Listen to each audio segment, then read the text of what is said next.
क्या तुम नहीं चाहती साइम की तड़पती रूह और मेरी ममता को सुकून मिले?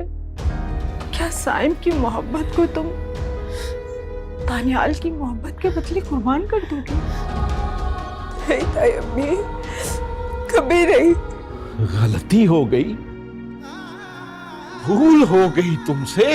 अरे मेरा बेटा तो तुम्हें मदद के लिए बुलाता रहा और तुम उसे मौत के हवाले करके चले गए। आपसे तो समझदार रिदा है जो अपना फैसला कर चुकी है। रिदा क्या फैसला कर चुकी है? वही जो उसे करना चाहिए। मैं पूछ रहा हूँ क्या फैसला किया है रिदा ने? उससे पूछे बगैर, उससे कोई मशवरा भी नहीं किया और उसने कोई फैसला भी कर लिया? मुझसे मशवरा किया था उसने। यकीनन तुमने कोई अच्छा मशवरा नहीं दिया होगा उसे। वो दानियाल से तलाक लेना चाहती है। क्या? तलाक? हाँ, तलाक। और अब ये तलाक होकर रहेगी। नहीं, तुम ऐसा कुछ नहीं करोगी। तुम भी तो बेटी वाली हो। मैं तो बेटे वाली भी थी जो मुझसे छीन लिया किसी जालिम ने। मैंने कहा ना, अभी उसका जुर्म साबित नहीं हुआ। मेरा दिल गवाही दे चुका है और माँ का दिल कभी झूठ नहीं बोलता। बाप का दिल भी कभी झूठ नहीं बोलता। औरत जज्बाती होती है और मर्द को अल्लाह ने अकल दी है। तो क्या मैं बेअकल हूँ? माँ बेअकल होती है? मैं ये नहीं कह रहा। आप कुछ भी ना कहें, मेडिसिन खाएं और सो जाएं। जो कुछ करना होगा मैं खुद करूंगी। ये पकड़े, ये लीजिए।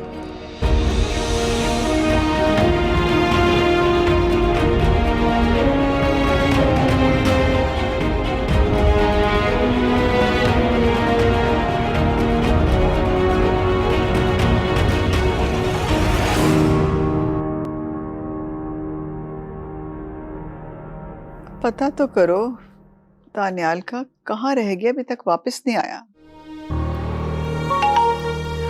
अम्मी उनका मैसेज आया है, वो कह रहे हैं मैं जरा ठहर के आऊंगा। ठहर के आऊंगा? क्या मतलब ठहर के आऊंगा? वो कहीं रिदा के पास तो नहीं रुक गया? वैसे सईद भाई बहुत समझदार आदमी है, हो सकता है कि उन्होंने उनको रोक लिया हो। अम्मी भाई रिदा की तरफ नहीं है। तो ये बात मुझे भी नहीं पता कि वो कहाँ है, लेकिन वो रिदा की तरफ नहीं है। या अल्लाह, मेरे बेटे का और कितना इम्तिहान बाकी है। मैं तो समझी थी कि सुलह की कोई सूरत निकल आएगी, लेकिन वो लोग कोई बात सुनने को तैयार ही नहीं है। जी अम्मी, मुझे भी ऐसा ही लग रहा है। बेटा तुम उसको फोन करो। अम्मी आपके कहने से पहले ही मैं उनको फोन कर चुकी हूँ, उनका नंबर बंद जा रहा है। बेचारा कितना परेशान होगा मेरा बेटा, पता नहीं कहाँ होगा वो। उनके दो ही तो ठिकाने हैं, या तो वो हॉस्पिटल में होंगे या फिर अपने दोस्त सिकंदर के साथ होंगे। खुदाया तू ही कोई रास्ता निकाल दे। अच्छा ठीक है, मैं खुद जाके अब जैनब से बात करूंगी। आखिर बेटी तो जैनब की है ना, अपनी बेटी का घर तो नहीं उजाड़ना चाहेगी। जी आप ठीक कह रही हैं और मैं आपको नहीं रोकूंगी। आपको जाना चाहिए और आंटी जैनब से बात करनी चाहिए। अम्मी वहाँ नसीमा ताई भी होंगी रिदा की, जो मामला बिगाड़ना चाहती हैं। आपने उनसे होशियार रहना है बस। कह तो तुम ठीक रही हो, जाना तो पड़ेगा ना। या अल्लाह, तो बेटियों के नसीब अच्छे करता है तो बेटों की भी किया कर। घर तो दोनों ने मिलके बसाना होता है ना। या अल्लाह, मेरे बेटे का घर आबाद रखना। आमीन।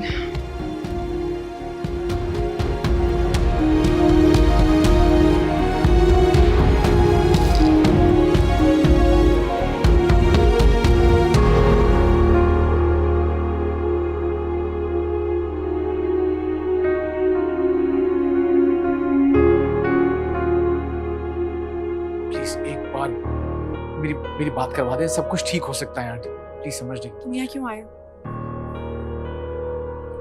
मैं तुमसे बात करना चाहता हूँ, मेरी बात सुन। मुझे तुमसे कोई बात नहीं करनी। जब मैंने सिकंदर भाई और आयशा को कह दिया था कि मुझे तुमसे बात नहीं करनी, फिर यहाँ क्यों आए हो? क्यों नहीं, मैं तुम्हारे पास आने का हक रखता हूँ। शौहर हूं तुम्हारा मैं। नफरत है मुझे तुमसे, इतनी नफरत कि तुम्हारा नाम मेरे नाम के साथ भी जुड़ता है तो मुझे अपने आप से भी नफरत हो जाती है। मैं तुम्हारे साथ नहीं रहना चाहती, मैं ये ताल्लुक खत्म करना चाहती हूँ।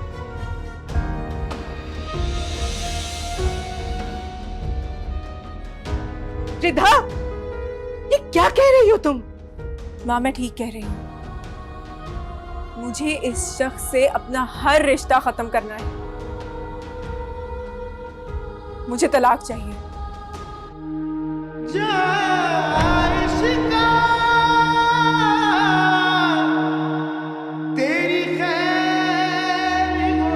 नफरत है मुझे तुमसे, इतनी नफरत कि तुम्हारा नाम मेरे नाम के साथ भी जुड़ता है तो मुझे अपने आप से भी नफरत हो जाती है। मैं तुम्हारे साथ नहीं रहना चाहती, मैं ये ताल्लुक खत्म करना चाहती हूँ। मुझे तलाक चाहिए।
क्या तुम्हें अपनी धड़कनों में उसकी धड़कनें सुनाई नहीं देती?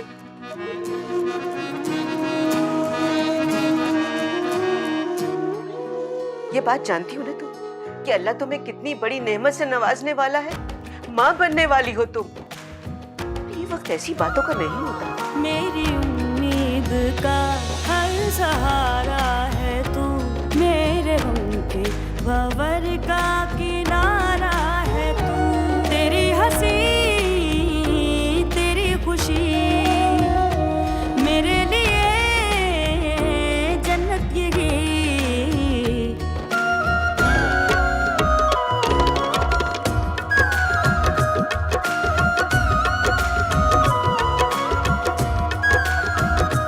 मेरी आँखों में रहते सपने सदा, रूबरू मैं रहूं तेरे, यही है दुआ।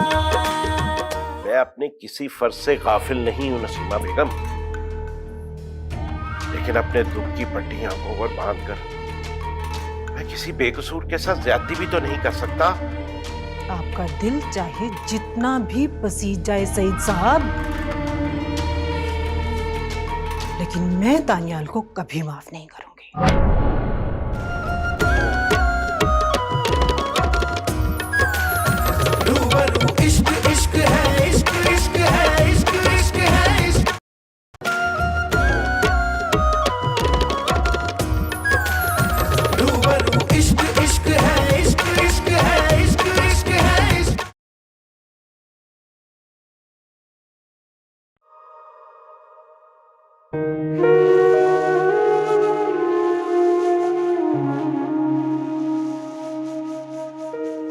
रिधा,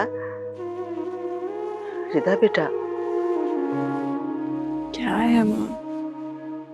उठो बेटा। देखो नया दिन तुलू होने वाला है, अल्लाह की रहमत अपनी तरफ बुला रही है। चलो शाबाश, उठ के नमाज पढ़ लो।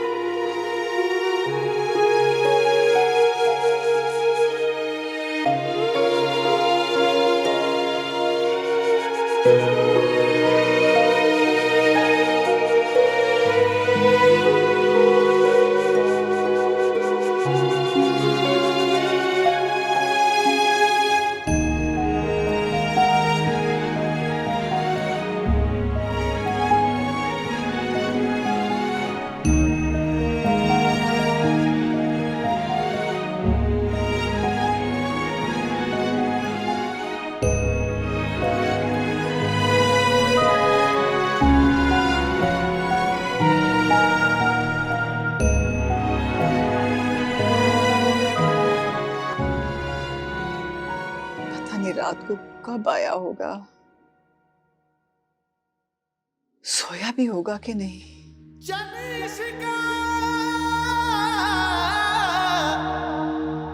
तेरे मर जाने साई ते जिउंदियां नूं मार मुकावे तू बुक बुक पीवे खून जिगर दा ते मास दिलां दा खावे तू।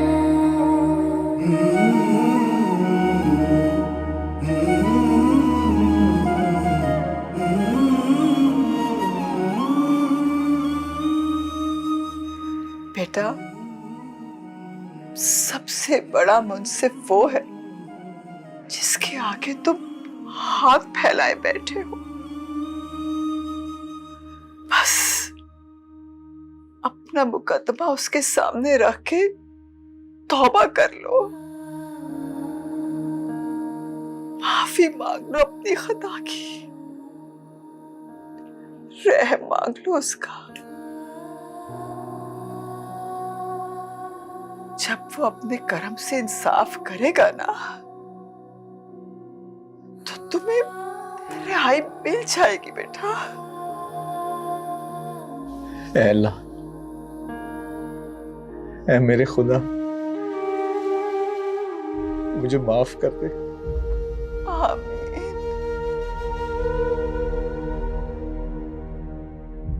तू जानता है कि इस छोटी सी भूल के अलावा मुझसे कोई जुर्म नहीं हुआ।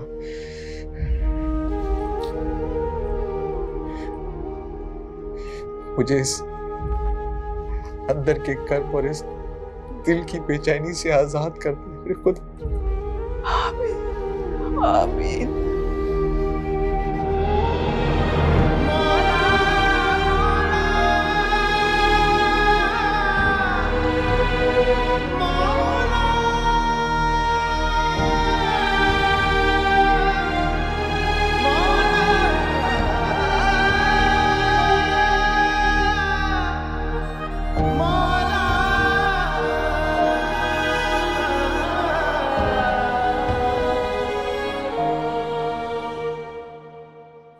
सही सब जैम लगा कर दूं या मक्खन?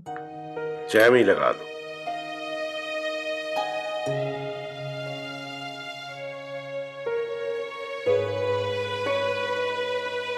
मक्खन तो आपने छोड़ ही दिया है, बहुत वेट कॉन्शियस हो गए हैं आप। काफी है? हाँ बहुत। ये लीजिए।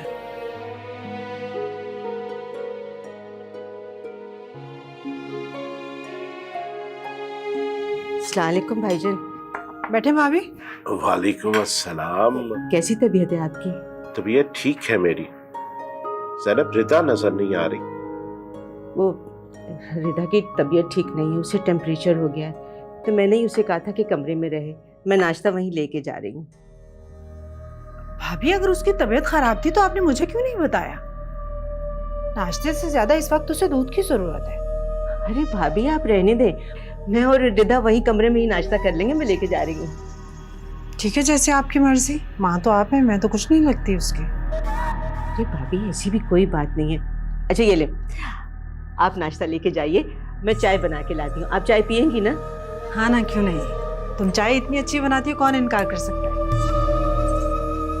ज़ैनब, रुको, मुझे तुमसे कुछ बात करनी। जी भाईजान, कहिए क्या बात है? तुम दानियाल से मिली हो? कोई बात हुई तुम्हारी उससे? नहीं भाईजान, मुझे दानियाल से बात करने का मौका ही नहीं मिल सका। तुम्हें कम से कम एक बार तो उससे जरूर मिलना चाहिए था, उससे पूरी बात पूछनी चाहिए थी। सईद भाई, आप तो उससे मिले हैं ना, आपकी उससे बात भी हुई है, उसने आपको कुछ तो बताया होगा। आप क्या कहते हैं? देखो, रिता तुम्हारी बेटी है, दानियाल दामाद है तुम्हारा। सईद भाई, आप रिदा के बड़े अब्बू हैं, ताया अब्बू हैं। और दानियाल आपका भी तो दामाद है। लेकिन मैं साइन का बाप भी तो हूं। मेरा फैसला अगर मेरे गम और गुस्से की जद में आ गया तो हो सकता है मैं उसके साथ दरगुजर और इंसाफ की बात ना कर सकूं। सईद भाई, अगर आप दरगुजर और इंसाफ की नजर से देखें तो दानियाल में आपको साइम दिखाई देगा। आप रिदा के सर से अपनी शफकत का हाथ मत हटाइए। बाकी मेरी बेटी के नसीब में जो भी होगा मुझे मंजूर है।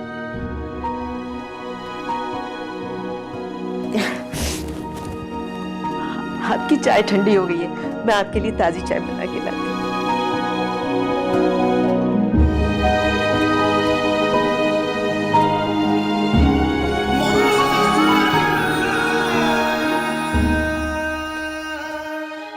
सईद भाई,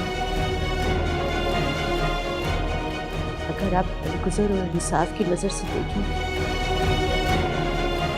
तो दानियाल में आपको साइम दिखाई देगा।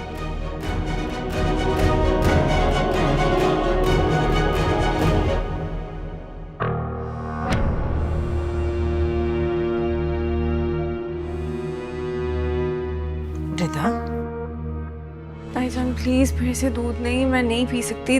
उस दूध देख के भी उल्टी आ रही है मुझे। यहाँ बैठो मेरे पास।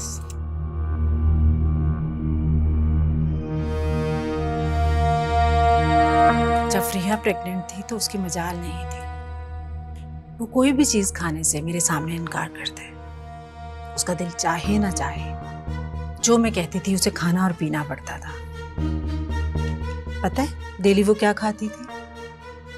1 गिलास दूध पूरा पीती थी। सुबह को 1 सेब और डेली 1 बॉयल एग उसे खाना पड़ता था।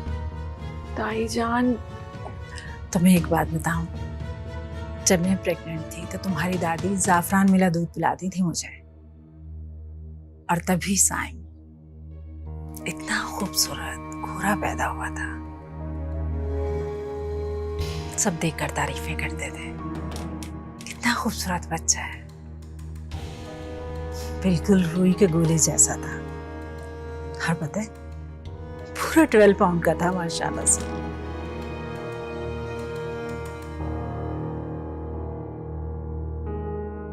जब तुम पैदा हुई थी तो तुम भी गुड़िया जैसी थी, क्योंकि तुम्हारी दादी तुम्हारी अम्मी को भी जाफरान मिला दूध पिलाती थी। बहुत प्यारी थी तुम, बिल्कुल नाजुक सी। और तभी तो साइम ने फौरन गोद में लेकर कहा था कि ये गुड़िया मेरी है, मैं किसी को नहीं दूंगा। अगर वो जिंदा होता तो आज तुम उसके बच्चे की माँ होती।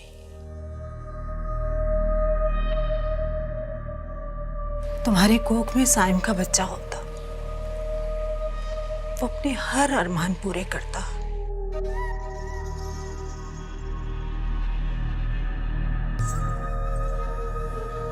लेकिन बदनसीबी देखो,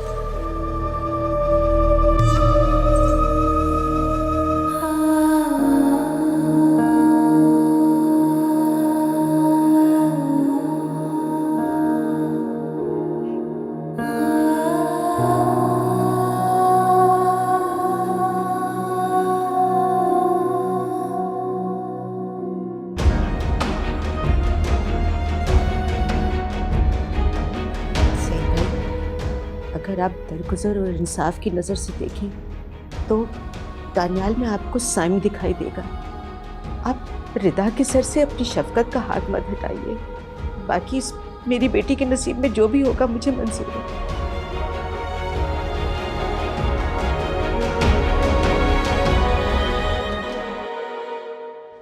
हाथ में चाबी, कहीं जा रहे हैं? हाँ, एक जरूरी काम से जा रहा हूँ, मिलना है किसी से।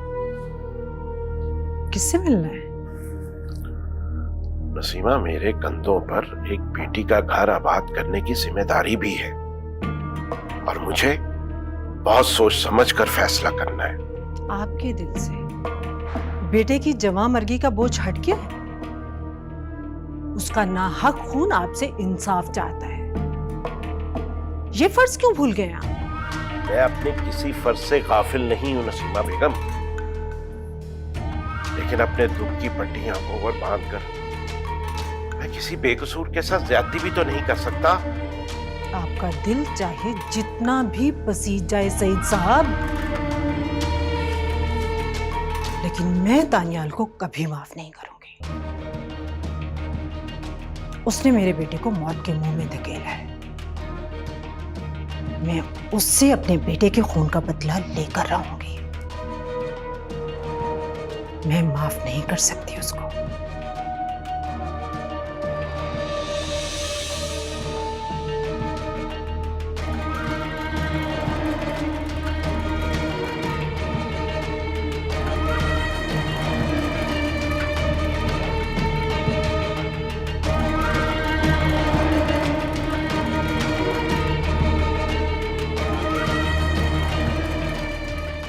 मेरी रिदा बड़ी सब्र वाली है, उसे समझौता करके खुश रहना आता है,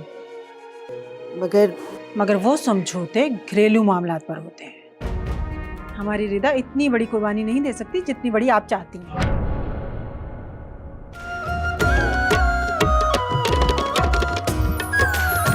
रूबरू इश्क इश्क है, इश्क इश्क है, इश्क इश्क है, इश्क।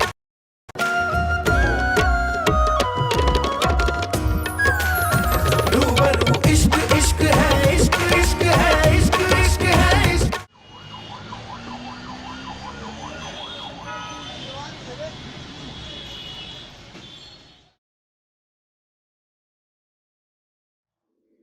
मैं तो कहती हूँ शहनाज आंटी वहां ना ही जाएं तो बेहतर है।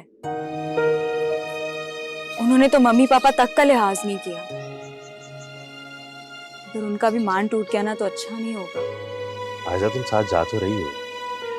अगर तुम्हारे होते हुए भी ऐसा हुआ तो तुम्हारी और रिदा की दोस्ती का क्या फायदा? मैं तो खैर इतने दिनों से कोशिश ही कर रही हूँ। रिदा ने पता नहीं क्यों अपने दिल पर पत्थर ही बांध दिया। मजाल है जो दानियाल के बारे में एक भी बात सुने वो। जबकि हमारे मजनू का दिल पानी हो होकर उसकी आंखों से बहता जा रहा है। कसम से मैंने कभी किसी मर्द को इतना रोते हुए नहीं देखा। चलें फिर उसकी भी खबर लेते हैं चलकर।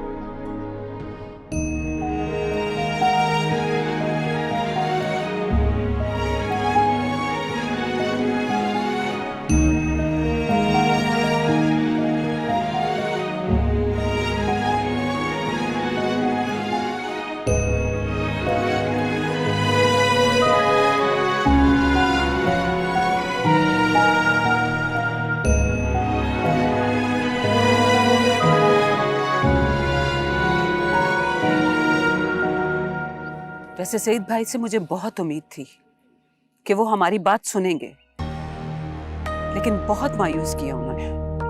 बेगम, उनकी जवान बेटी की मौत हुई है तो एक साल में भला कौन भुला सकता है? उनका तड़पना बनता है। और मुझे तो ये भी यकीन था कि एक बार वो अपना गुस्सा जरूर निकालेंगे।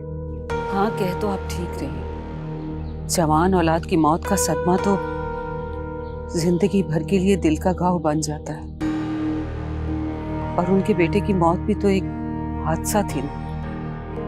सर पे सही साहब आएंगे। आप उन्हें यहीं ले आए। ठीक है सर। या अल्लाह, बच्चों को घर आबाद रखना, कोई आसानी वाला रास्ता निकाल देना।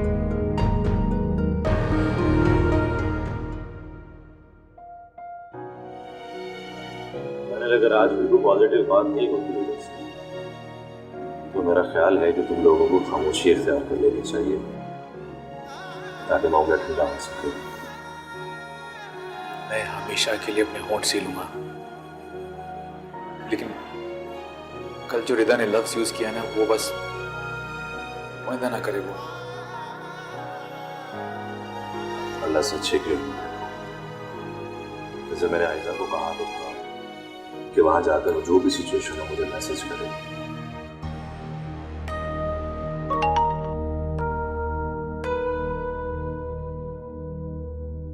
आयजा का ये मैसेज है, कह रही है कि सईद अंकल जो है वो पापा के पास हैं और हम दोनों को बुला रहे हैं। सईद अंकल तुम्हारे घर में?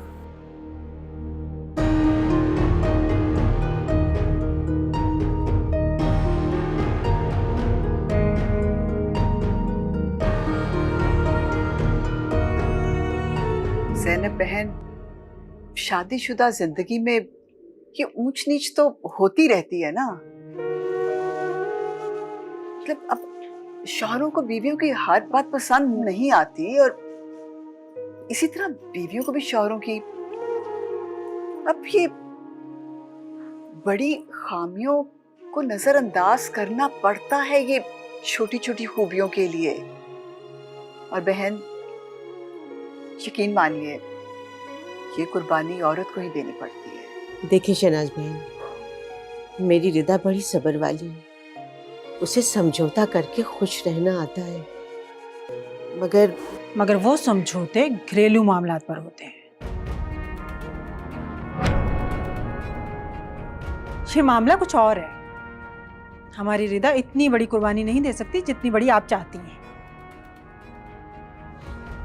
शहनाज बहन, मैंने रिदा को बहुत समझाया है। देखिए, मैं आपको साफ साफ बात बताऊं, रिदा अपनी माँ से किसी किस्म की कोई बात शेयर नहीं करती, इस वजह से कि इनकी तबीयत खराब ना हो जाए। लेकिन मुझसे अपने दिल की हर बात शेयर करती है। उसने मुझे साफ साफ बता दिया कि वो आपके बेटे के साथ नहीं रहना चाहती। मैं अपनी बहू से खुद मिलना चाहूंगी,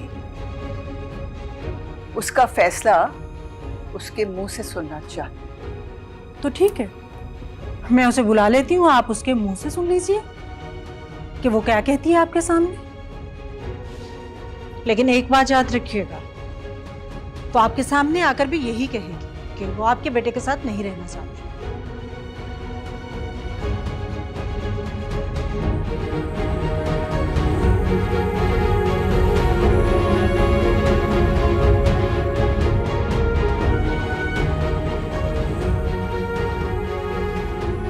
खुद जाके अब ज़ैनब से बात करूंगी। आखिर बेटी तो ज़ैनब की है ना, ये बेटी का घर तो नहीं उजाड़ना चाहेगी। जी, आप ठीक कह रही हैं और मैं आपको नहीं रोकूंगी।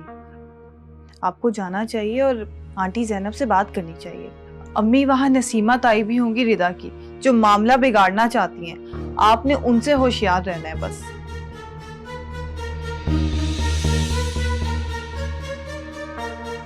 निकाह के जरिए मर्द और औरत जिस पुख्ता अहद को जिंदगी भर के लिए बांधते हैं, अल्लाह उसे इतनी आसानी से तोड़ने की इजाजत नहीं देता। पर अगर यही रिश्ता झूठ, फरेब और धोखे की डोर से बांधा गया हो, तो आजमाइश का एक झटका उसे तोड़ देता है। और फिर अल्लाह ने भी इसको जबरदस्ती कायम रखने की इजाजत नहीं दी। रिदा, तलाक कोई मामूली मामला नहीं है, ये एक इंतहाई कदम है। तुम्हें इसे अपने जज्बात की नजर से नहीं सोचना चाहिए। तुम्हें ऐसा क्यों लग रहा है आयजा कि मैं इसे जज्बाती होकर देख रही हूँ? तुम क्यों नहीं समझ रहे?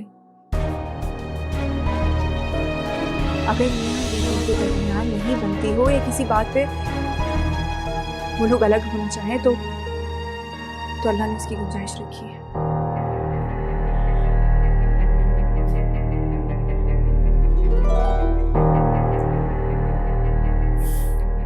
देखो रिदा, अल्लाह के नजदीक भी हलाल चीजों में सबसे नापसंदीदा चीज तलाक है।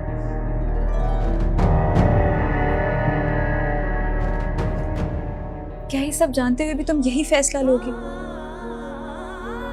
दानियाल के ख्याल से ही मुझे साइम के खून की बू आने लगती है। तुम मुझे बताओ मैं क्या करूं? अच्छा रिदा, आई एम सॉरी, तुम मत सोचो दानियाल के बारे में। छोड़ दो इन सारी बातों को, भूल जाओ। लेकिन रिदा, तुम अपने होने वाले बच्चे के बारे में तो सोचो।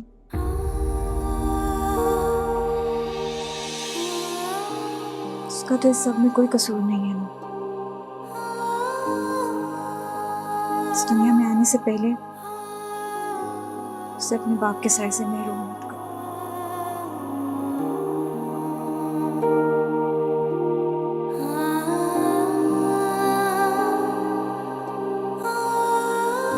ठीक है।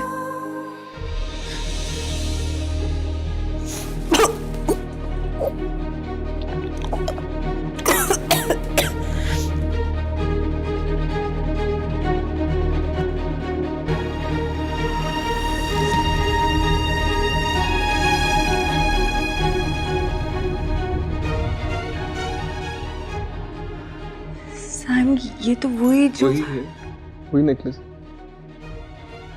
तुमने खरीदने से मना कर दिया था कि बहुत कीमती है।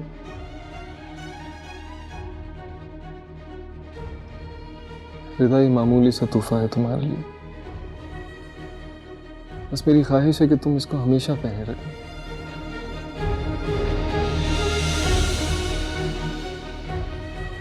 ये कोट आपका है?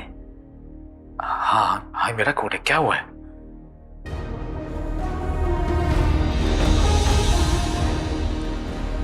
तो तुम मुझे बताओ कि मैं क्या करूं? तुम दोस्त हो ना मेरी, मेरा गम समझ सकती हो।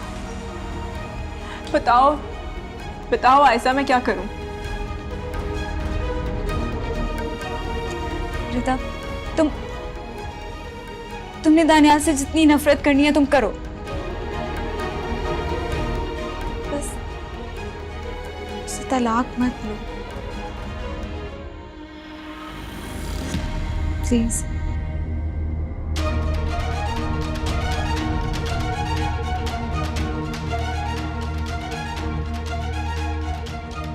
रिदा, तुम्हारी सास तुम्हें बुला रही है। वो तुम्हारा फैसला तुम्हारे मुंह से सुनना चाहती है।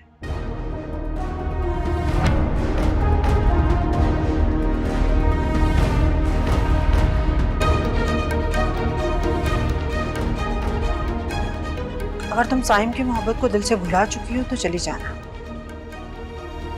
वरना उसे रुखसत कर देना और उसे मिटा देना कि आज के बाद हमारे घर में कदम मत रखे।